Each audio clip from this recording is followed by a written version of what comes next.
السلام عليكم ورحمة الله وبركاته. تحياتي لكم ولكم للمشاهدين والمستمعين الكرام من السلفيين والسلفيات كزارو رأسات الله بالله فقد يمن ملكته سلا نكاح قلنا دنب هنا المالتنو بزهم بزو تساؤلات سلام يماتو إن شاء الله زيغا اسكمن تشحون كلاتل تلك تمهرت النزبة لي من تسفى لي مالتنو إن شاء الله مرحبا زيغا هذا نكاح لي كم كساتو سهتت عندما نشالك بانا የድብቅ ኒካህ የሚሏት አለች የሴት ሐላፊዎች ሳያውቁ ቤተሰቦቿን ሳታሳውቅ እሷ በራሷ ኒካህ ማሰር ማለት ነው።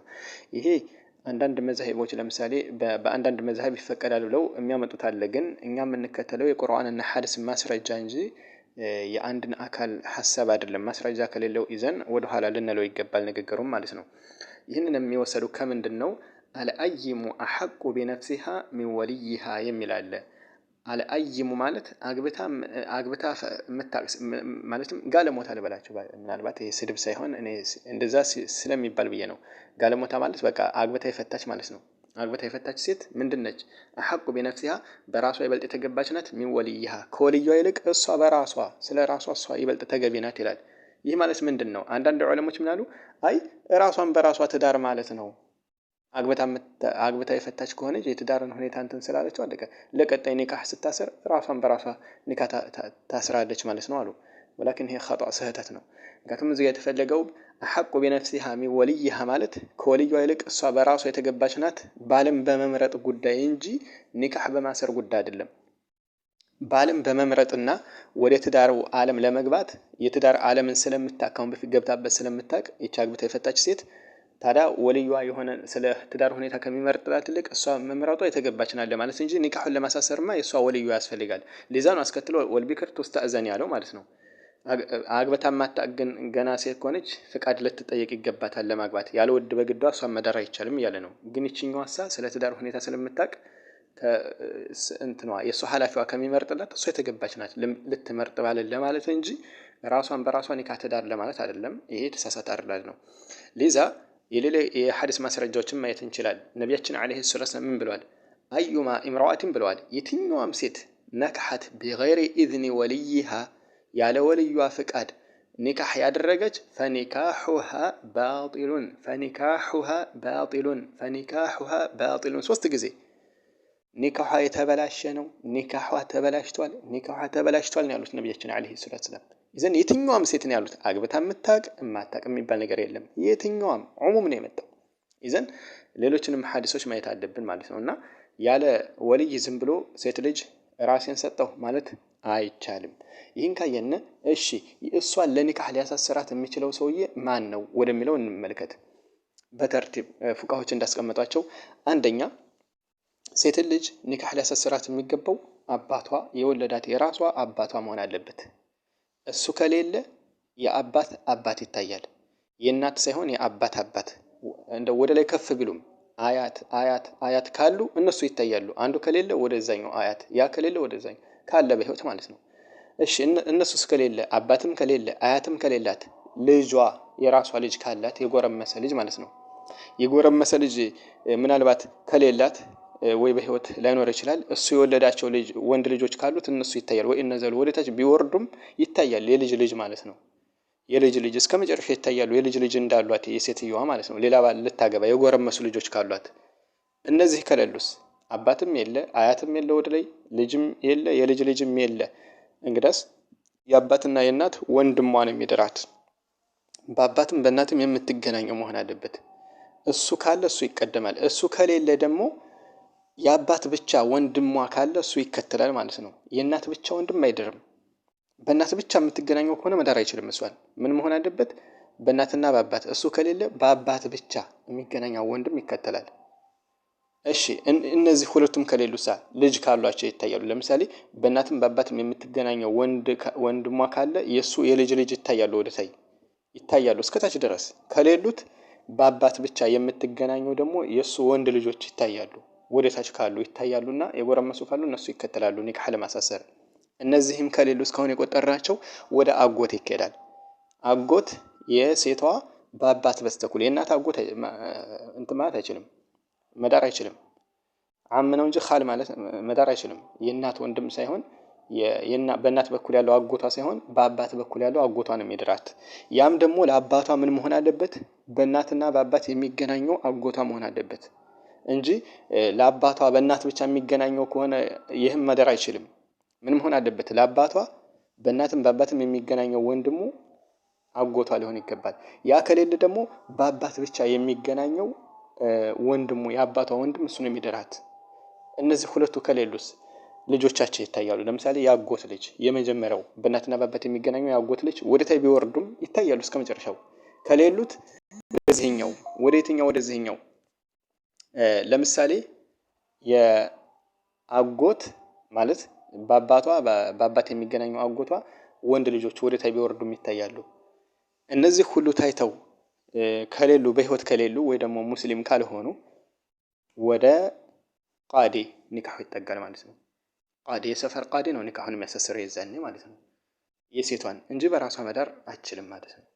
طيب ቃዲ ከሌለስ እሺ መቼም የለም አይባልም። ግን አጋጣሚ እንደው ቢገመት የለም ቢባል በአካባቢያቸው የሰፈር የኢማም መርከዝ እንትኖች ለምሳሌ ሸሪዓ እንደ መስጂድ ሊሆን ይችላል። የሙስሊሞች መርከዝ ቦታ እንደዛ የነሱ መሪ ካለ እሱ ኒካህ ማሳሰር ይችላል። እሱ ከሌለ ደግሞ የመስጂድ ኢማምም መሪ በታማኝነት የሚታወቅ እሱ ከሌለ በቃ በሰፈር ጥሩ ረጁሉን ሷሊህ መልካም ደግ ሰው ተብሎ የሚታሰብ ካለ እሱ ይድራል። በቃ እስከዛ ድረስ ይታያል ማለት ነው። طيب መርሐባ። ይህ እንግዲህ በኒካህ ተርቲብ ጠብቆ መሄዱ በሚለው ነው እና አንዱ ከአንዱ መቀዳደም የለባቸውም። እነዚህን ጠብቃችሁ መሆን አለበት። እሺ እዚህ ጋር ሌላው ታዲያ እሺ የእናት ወንድም ያክስት ልጅ ምናምን ለምሳሌ የእናት ወይም ደግሞ በኩል አጎትስ መዳር አይችልም። ላኪን የሚችልበት ሐል አለ። አዎ አለ። ምን ከሆነ ውክልና ከሰጡት። ለምሳሌ አባት ወይ እስካሁን ያወሳናቸው ከነሱ መካከል አንዱ ካለ እኔ በቃ ለእናቷ ወንድም ውክልናውን ሰጥቻለሁ ኒካህ እንዳሳሰርላት ካለ በውክልና በኩል ይችላል። ተወክሎ ላንቺ በኒካህ ተሰጥቶ ተወክሎ መዳር ይችላል እንጂ ራሱ ግን ሐላፊ ሆኖ መዳር አይችልም።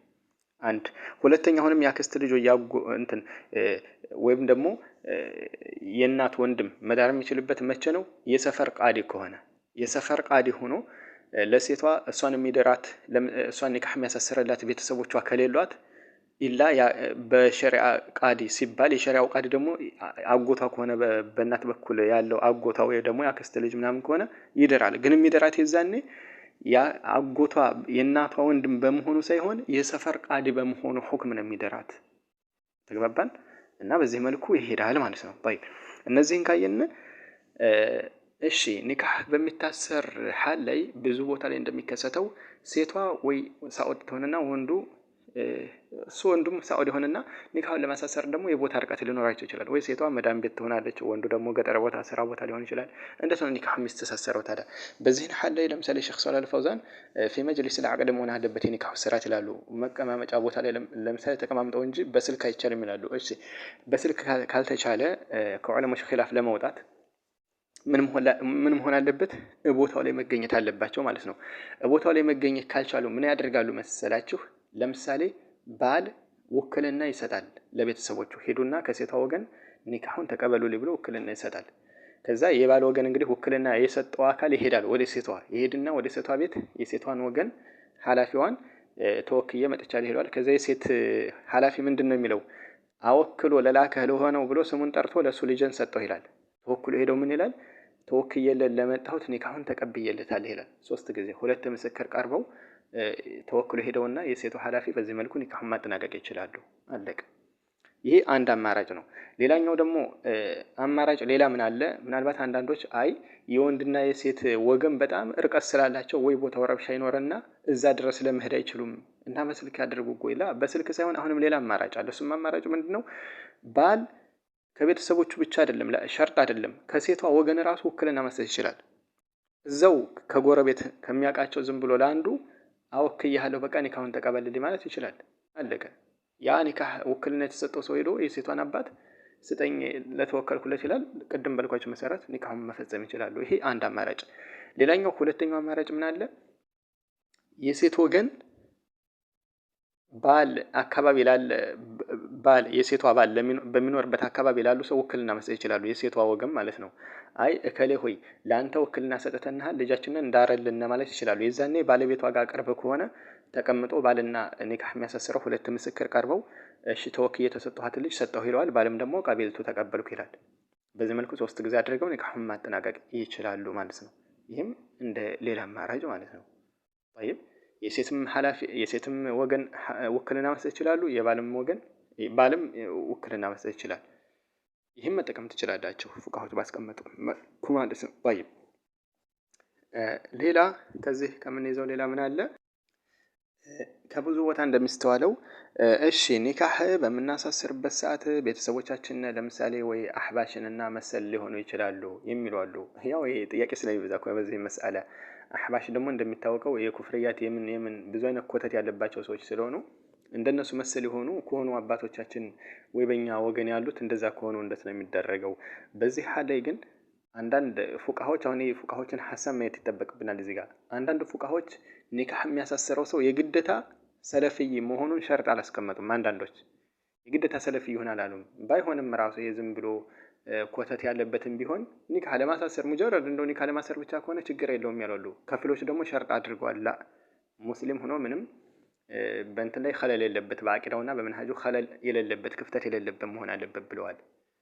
ይዘን ይህ የዑለማ እንትን የፉቃዎች እይታ ነው። እዚህ ጋር አንዳንዶች አይ እንደው አንድ አካል እኮ ኒካህ ለማስተሳሰር የግዴታ አቂዳው ላይ አይታይም ያሉ አሉ።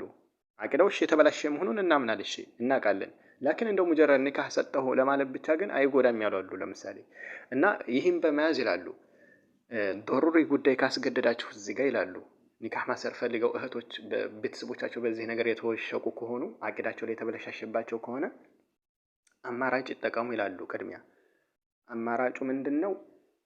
ለምሳሌ በሰፈሩ አባት ለምሳሌ እንደዚህ አይነት ኸለል ቢኖርበት ወይ እስካሁን ተርቲባቸውን ጠብቆ ባየነው መሰረት ማለት ነው እንደዚህ አይነት ኮተት ያለባቸው ነገር ከሆኑ ለምሳሌ መንሃጁ ላይ ምንም ኸለል ያለበት መሆን የለበትም በሚሉ ፉቃዎች በእነሱ ከተሄደ ቅድሚያ የጸዳ የሆነውን በአቂዳው በመንሃጁ እሱ መጠየቅ አለብን ማለት ነው። እሱም ቢካለ አንዳንድ ቦታ እንደሚከሰተው የለም እኔ አባቷ እያለ እኔ ምን አገባኝ የሚል ይኖራል። እሺ ወደ ቃዲ ታዲያ ቃዲውም ደግሞ መጠየቁ አይቀርም ቤተሰብን። አንዳንድ ቦታ እንደሚከሰተው ያው መቼም ዋቂዕ ነገር እኮ ስለማይቀር ነው አይደለ? የለም አባት እያለ እኔ አይመለከተኝም ሊል ይችላል። በዚህ ሐል ላይ እህቶች ከተዳሩ ዓለም ወደ ኋላ የመዘግየት ነገር ወይ ኸለል ይከፍትባቸዋልና በዚህ ሐል ላይ ዶሪ ካስገደደ በቃ በከፊል ፉቃዎች ባሉት መንሃጁ ላይ ኸለል ቢኖርበትም እንደዚህ አይነት አስገዳጅ ነገር ካለ ኒካህ ቢሰጥ ችግር የለውም ያሉ።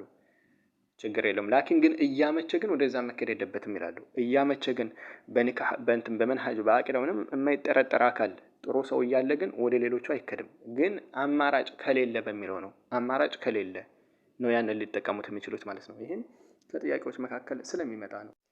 ሌላ አሁንም ኸለል ሊስተካከል ከሚገባውና ጥያቄዎች ከሚበዙ መካከል ሁለት ጥንዶች ወደ ትዳሩ ከመግባታቸው በስተፊት ዝሙት ላይ መውደቃቸው አላህ ይጠብቀና ማለት ነው። ይሄ ትልቅ አደጋና በሽታ ማለት ነው።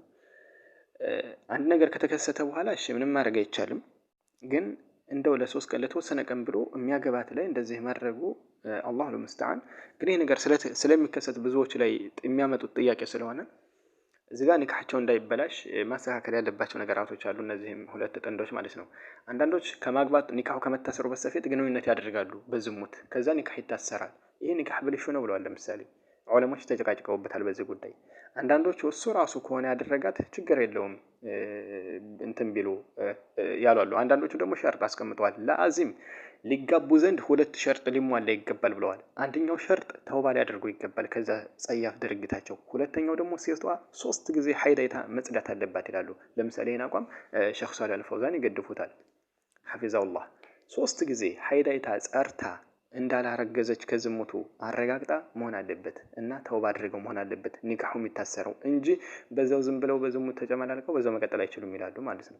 ላዚም እና በዚህ ጉዳይ በዚህ ወደቁም ካሉ ሊያሳድሱ ኒካቸውን ይገባል ከዑለሞች ኺላፍ ለመውጣት ማለት ነው። 3 ጊዜ ሀይድ እስከምታይ ባለቤቷን ልትቀርብ አይገባትም። ያን ካደረገች በኋላ ቢዐቅድን ጀዲድ እንዳድስ ማለት ነው ኒካሁ ይታሰርላቸዋል ማለት ነው።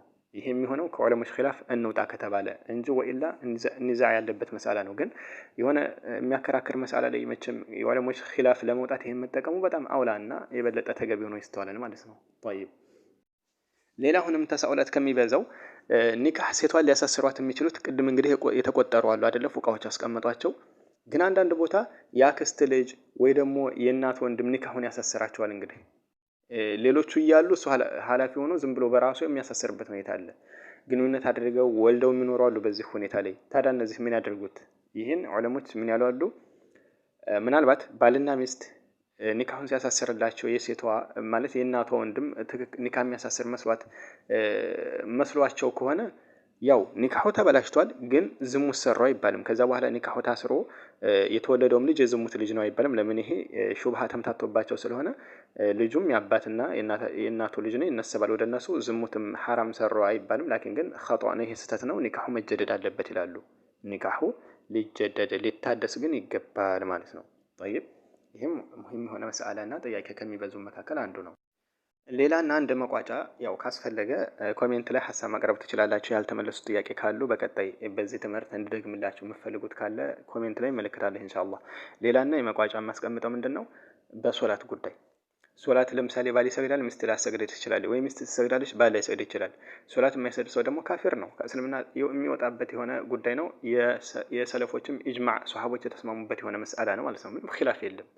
አረንዴ ዑለሞች ኺላፍ አለ እንኳን እንዳንለው ሰለፎች ተስማምተውበታል።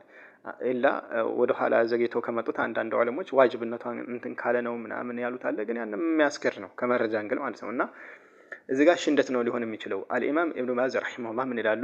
ሁለቱም ሲጋቡ ሐላሉ ባልና ሚስት ሲጋቡ ሁለቱም ሶላት የማይሰግዱ ከሆኑ ሁለቱም የኩፍር ሁክም ስለሆነ የወደቁት ኒካቸው አይበላሽም። ለምን? ካፊር ለካፊር መጋባት ይችላል። ስለዚህ ሁለቱም ኒካህ ሲያስሩ ሁለቱም ሶላት የማይሰግዱ ከሆነ ችግር የለውም፣ ኒካቸው እድሳት የማያስፈልገውም። ሶላት አሁን ከጀመሩ ያው ኒካህ ይበቃቸዋል ይላሉ። ወላኪን ሁለታቸው ተቃራኒ ከሆኑሳ ሚስት እየሰገደች ባል የማይሰግድ ከሆነ ኒካህ ሲያደርጉላቸው የተሳሳተ ነው። ይዘን አሁን ባል ተውባርጎ ሶላት እየሰገደ ከሆነ ኒካቸውን መጀደድ አለባቸው ይላሉ። ወከዛሊከ ሴቷም የማትሰግድ ከሆነ ማለት ነው። እና እዚህ ጋርም ጥንቃቄ ልታደርጉበትና ልታስተካክሉበት የሚገባ የሆነ ነጥብ ነው ዑለሞች ካስቀመጡ ማለት ነው። ለዛሬው ትምህርት በዚህ አቋጫለሁ። ኢንሻአላህ ትምህርት እንደምወስዱበት ተስፋ አድርጋለሁ።